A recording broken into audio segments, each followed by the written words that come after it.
어떤 게 메리 성탄이라고 하던데, 네, 이제 얼마 안 남았죠. 그래서 고민을 하다가 마태복음 1장 21절 우리가 너무 잘 아는 말씀인데 오늘 이 말씀을 좀 같이 나눴으면 좋겠다. 그래서 설교 제목이 예수, 예수, 예수입니다. 저와 아마 비슷한 연배거나 저보다 나이가 많은 연배이신 분들은 김정택 씨를 아실 겁니다. 기억하십니까? 김정택 씨. 아마 이분을 잘 몰라도 이분이 만든 곡을 딱 들으면 딱 생각날 거예요. 제가 그 노래를 부를 수는 없고 찬양의 은사가 없어서. 네, 아직도 어두운 밤인가 봐.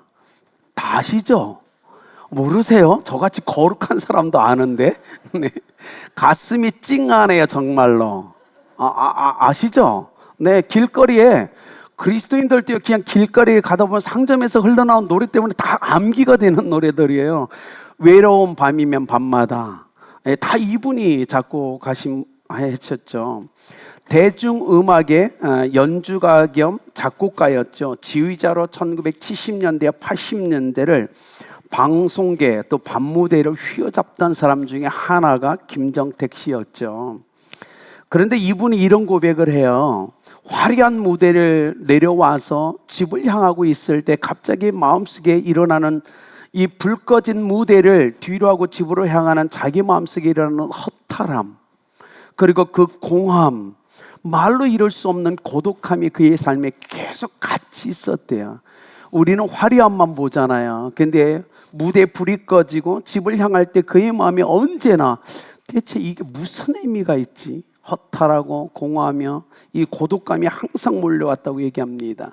그래서 집에 가는 그 길에 끊임없이 술을 마셨다고 얘기해요. 술을 마시면 좀 좋아질 것 같아요. 끊임없이 마셨는데 술을 아무리 마셔도 이 빈 공간의 마음을 채울 수 없었다고 얘기합니다. 근데 어느 날 딱 한 번 만났던 여자 전도사님이 갑자기 자기 앞에 나타나더니 이렇게 했대요. 더 이상 죄 짓지 말고 사세요. 이 한마디 하고 갔대요. 황당했대요. 딱 한 번 만나는데 다짜고짜 아무 얘기도 안 하고 자기 앞에 딱 나와서 더 이상 죄 짓지 마세요. 이 한마디고 가는데 너무너무 불쾌했다는 거예요. 자기가 뭔데? 근데 그 말을 듣고서 집으로 향하는데 끊임없이 자기 머릿속에서 그 말이 계속 맴돌더라는 겁니다. 그래서 차를 몰고 가다가 차를 강변도로를 타고 가다가 멈춘 다음에 차 안에서 자기도 모르는 어떤 힘에 이끌려서 차 안에서 펑펑 울었대요.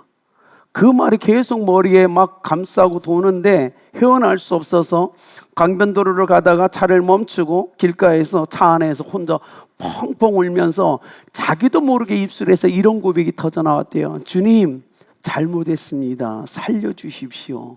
이 고백이 자기도 모르게 예수 믿는 사람도 아닌데도 불구하고 계속 나왔대요. 그러면서 끝없이 자기 인생에서 허무했던 거, 공허했던 거, 지었던 그 나쁜 죄들이 생각나서 회개하고 또 회개하고 또 회개하고 그러다 자기가 예수님을 영접했대요. 예수님을 영접한 이후에 내 신앙의 삶에 도움이 되지 않는 모든 습관을 고쳐야 되겠다라고 해서 그 다음부터 그걸 버리기 시작했고 밤무대, 그 화려했던 그 엄청난 불을 가져다 밤무대도 그가 중단했대요. 그런데 그거를 다 끊고 나니까 경제적 어려움이 올 거 아니에요. 그런데 하나님께서 문을 여시길 갑자기 SBS 관영 악단장으로 하나님이 자기를 인도해 가시더니 합창단과 무용단을 합친 예술 단장의 지구로 자기를 앉혀주시더라는 거예요. 아침에 눈을 뜨면서 그 은혜가 너무 감사해서 하나님께서 매일 아침에 3가지를 기도했대요. 오늘 하나님의 영광만을 위해서 살아가게 해주십시오라는 기도와 두 번째, 오늘 제가 걸어가는 인생에서 구원 받아야 될 사람이 있으면 만나게 해주십시오라고 기도했고, 마지막 3번째, 임마누엘 하나님과 오늘 또 동행하게 해주십시오라는, 매일 아침에 일어나는 것이 너무 감사해서 날마다 3가지 기도를 하고 시작했다고 얘기하는 겁니다. 하나님의 영광만을 위한 오늘의 삶을 살고 삶 속에서 꼭 구원받아야 될 사람이 있다면 만나게 해달라고 복음을 전할 수 있도록, 3번째, 임마누엘 되신 하나님과 동행하는 삶을 살게 해달라고 기도했다고 얘기합니다. 여러분 참 멋지지 않아요? 한 사람의 인생을 확 바꾸신 하나님의 이 놀라운 드라마 얼마나 멋지십니까? 그런데요, 우리가 보면요, 구약성경에 보면 구약성경에 나오는 믿음의 사람들은 하나님을 만나길 참 두려워했죠. 무서워했죠. 왜냐하면 하나님 보고 살 자가 없었어요. 죄악으로 가득한 죄인의 인생에 거룩한 하나님을 보고 살 자가 없었어요. 그래서 그들은 하나님의 임재가 임할 때 항상 두려웠어요. 모세에게도 그렇게 거룩했던 모세에게도 하나님은 자기의 등만 보여주시죠. 앞을 보여주지 않았어요. 그런데 오늘 성경에 보니까 하나님이요, 어린아이의 모습을 형상을 입고 이 땅에 오셔서 얼굴을 보여주십니다. 이게 얼마나 큰 은혜입니까? 요셉에게 나타나서 이렇게 먼저 얘기합니다. 마리아 잉태했다. 근데 성령으로 잉태된 거야 라고 얘기해 줬어요.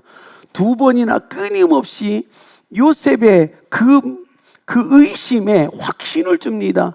잉태했는데 성령으로 했단다. 이 말을 믿어라. 그래서 요셉 안에 있는 그 의심을 전부 걷어줬죠.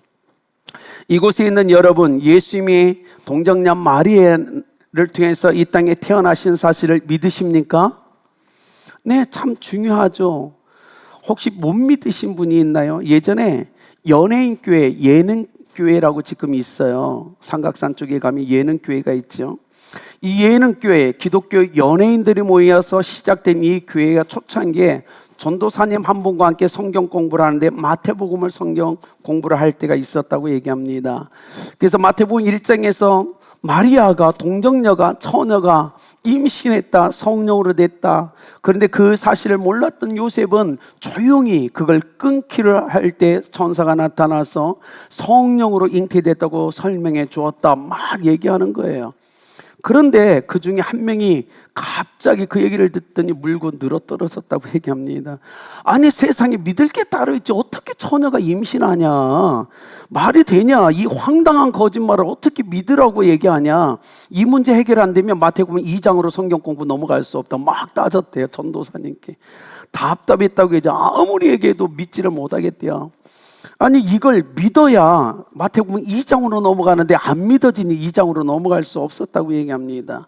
그런데 그때 유명한 구봉서 씨, 그때는 장로님이 아니었죠. 구봉서 장로님이 가만히 있다가 도저히 마태복음 2장을 못 넘어가니까 답답해서 한마디를 툭 던졌다고 얘기합니다. 야, 지 서방도 믿겠다는데 네가 뭐라고 못 믿어? 그죠? 요셉도 믿었는데 지 서방이 믿겠다는데 네가 뭔데 못 믿어? 여러분, 우리는 믿을 수 있죠. 오늘 성경에 이렇게 얘기합니다. 아들을 낳으리니 이름을 예수라 하라. 이 놀라운 게 정말 기적적인 거죠. 여러분, 지금은요, 젊은 부부가 임신을 하면 가서 초음파 검사하면요, 아들이 딸들인지 다 얘기해줘요. 그죠? 이 당시엔 그게 없었어요. 근데 정확히 하나님께서 천사를 보내서 아들이다라는 성별을 감별해 주시고 이름을 예수로 하라고 얘기해 주고 있다는 겁니다. 우리 여성분들 임신했을 때 알죠? 저도 이제 남자지만 뭐 임신한 분들 얘기하고 어른들 들어보면요, 별 얘기 다 하세요. 자, 산모의 배를 봐, 둥글기, 이러니까 아들일까? 뭐 이런 분들도 있고요. 정말 그래요. 저 남자인데도 들었거든요. 자, 산모의 배꼽을 봐, 이렇게 했으니까 이건 딸일까요? 막 이런 얘기도 하시고, 뭐 봐, 좋아하는 음식을 내가 뭘 좋아하니까 음식 먹는 걸 보니 아들이다, 뭐 이렇게 얘기하는 분들도 있고, 꿈을 꿨는데 이 꿈 꾸어서 그러니까 분명 뭘 거야 얘기하죠. 그런데 오늘 보니까 아주 정확하게 주님이 천사를 통해서 아들이다라고 확신을 시켜주더라는 겁니다. 여러분, 자녀의 이름을 대부분 부모님이 지어주잖아요. 저희 아들의 이름도 저희가 지었거든요. 근데 오늘 성경에 보면 아버지와 엄마가 자녀들에게, 태어난 자녀에게 이름을 지어주듯 하늘 아버지가 이 땅에 태어난 예수님의 이름을 직접 지어주시고 그 뜻을 풀어주신다는 사실입니다.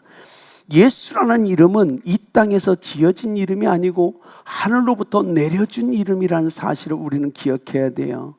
예수라는 이름은 아버지 하나님이 지어준 이름, 하늘로부터 온 이름입니다.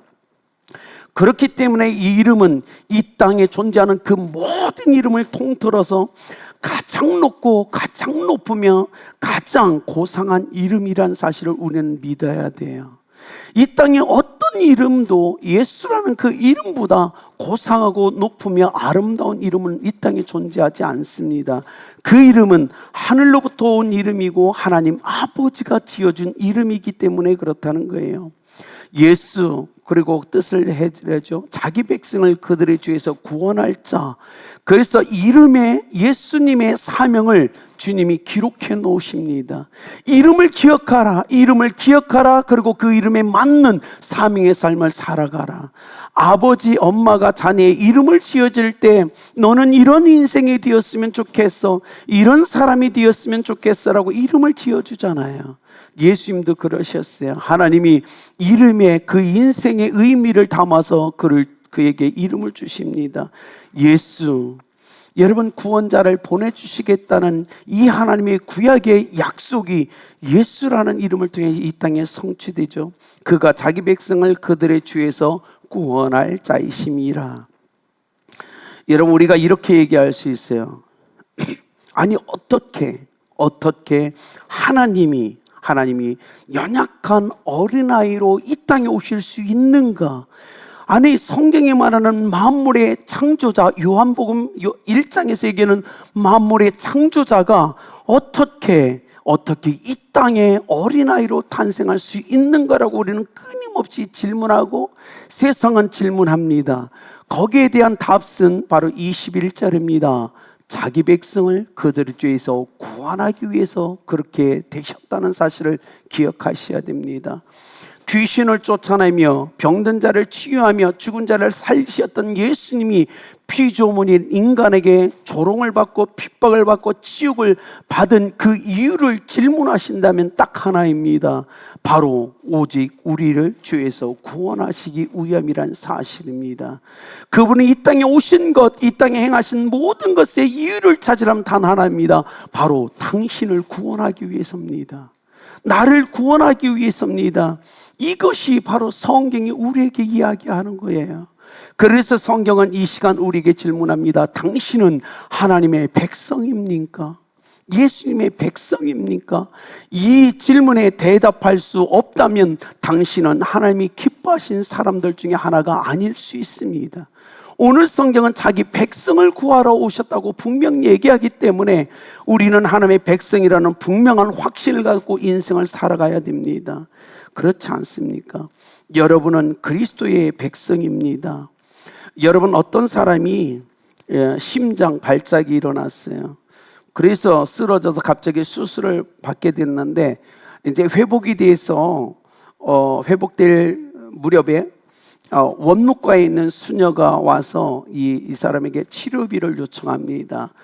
갑자기 쓰러져서 우리가 급하게 수술을 했는데 수술비를 지불하셔야 됩니다. 그랬더니 이 남자가 돈이 없는데요? 그러는 거예요. 돈이 없습니다. 그래서 수녀님이 다시 물어봤어요. 도움을 이렇게 청할 친척이 있으십니까? 그러니까 남자가 이렇게 해요.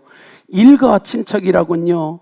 시집 못 간 누이가 딱 한 명 있는데 뭐뭐 성당의 수녀입니다. 시집 못 간 누님이 딱 하나 있는데 어떤 성당의 수녀랍니다. 그 말을 딱 듣자 원무과 수녀가 화를 내기 시작했어요. 수녀는 시집 못 간 여자가 아닙니다. 수녀는 시집 못 간 여자가 아닙니다. 하나님과 결혼한 여자들입니다. 그러자 이 남자가 한마디를 아주 자신 있게 얘기합니다. 그러면 병원비는 매형에게 청구해 주십시오. 네, 그렇죠. 네, 우리는 기억해야 돼요. 이 땅에 수많은 인생의 문제가 있어요. 그렇죠.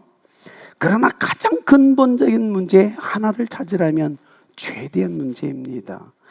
죄의 문제가 해결되지 않으면, 죄에 대한 문제가 해결되지 않으면 우리 삶에 어떤 평안도, 아니 어떤 기쁨도, 어떤 문제도 해결되기 쉽지 않다는 사실을 기억해야 됩니다. 우리 삶에 끊임없이 일어나는 이 문제와 이 일들은 어쩌면 우리의 죄 때문에 일어나는 사건의 사실을 기억하셔야 돼요. 죄의 문제가 해결되지 않으면 하나님이 창조한 목적대로 우리는 인생을 살 수 없습니다. 여러분, 어떻게 죄에서 구원하실까요? 하나입니다. 십자가였습니다. 예수님이 이 땅에 오셔서 우리의 모든 죄를 짊고 십자가에 달리셨죠. 모든 물과 피를 쏟으셨고 자기 생명을 대가로 우리의 생명을 건져내신 것이 주님이시는 사실입니다. 그 보혈로 우리를 정결케 했고 깨끗게 했고 거룩게 하셔서 우리의 모든 죄의 문제를 해결해 주셨습니다. 이것이 얼마나 놀라운 은혜입니까? 유대인들은요 이렇게 생각했어요. 메시아가 온다, 메시아가 온다. 메시아가 오면 로마의 압제를 무너뜨리고 강대국의 속박에서 우리를 해방시켜 줄 거다라고 얘기했어요. 어쩌면 예수 믿는 많은 사람들도 오늘 동일하게 얘가 예수님을 만나면 나의 무거운 경제적 짐에서 나를 자유케 해줄 거야. 이 고통스러운 질병에서 나를 치유해 줄 거야. 마음의 고통과 아픔에서 나를 구원해 주실 거야. 경제적 공고함, 정신적 공고함, 관계 문결에서 해결해 주시지 않을까라고 생각할 수 있겠지만 기억하십시오. 예수님이 이 땅에 오신 근본적 이유는 여러분을 죄에서 구원하기 위해 오셨다는 사실입니다. 비록 오늘 나의 삶에서 경제적 문제가 해결되지 않고 질병의 문제가 해결되지 않고 마음의 고통과 아픔, 정신적 이 공감의 문제가 해결되지 않았다 할지라도 예수 그리스도를 믿어서 여러분이 죄 문제를 해결했다면, 영생의 문제가 해결됐다면 우리는 하나님께 감사해야 되지 않을까요? 주님이 첫 번째 온 이유가 바로 그거이기 때문에 그렇습니다.